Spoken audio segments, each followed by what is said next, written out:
Hey guys, my name's Ron, and today I've got Matthew with me. So Matthew, tell me about your background in computing and what kind of brought you into the world of computer science.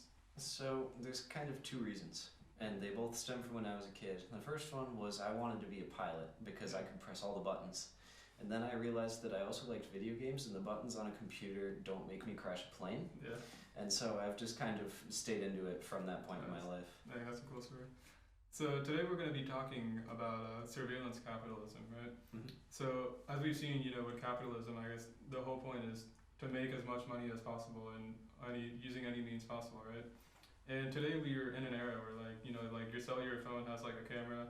It's recording you at all times. It can listen to your audio, and then based on that, it can suggest advertisements for you, or like recommend TikTok videos for you, or like YouTube videos.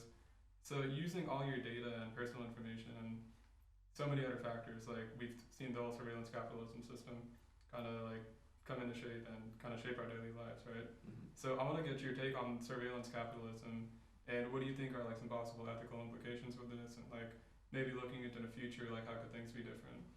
Well, I think that one of the big issues with surveillance capitalism is that people are not informed that it's happening unless you really kind of go digging.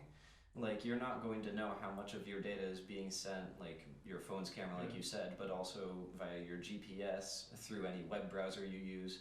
It's just everywhere, and a lot of those options don't have ways to turn yeah, off the surveillance.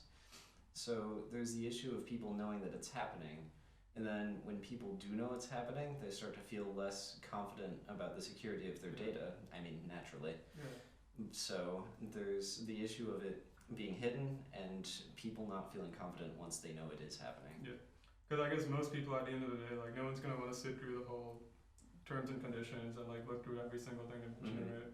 So I mean, looking into the future, like what do you think are some ways we could like fix this issue, or just as a whole, if like everyone contributed towards creating a better system, like how would we do that?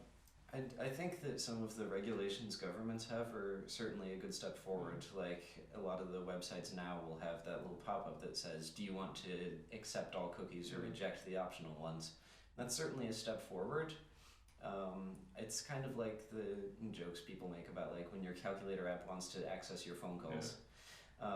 It's just, we need more regulations by both companies and I think the government yeah. to make it so that a lot of that data is not as easily accessible. Nice. Well, yeah, that was some great points and great conversation. Thank you. Thanks for being here.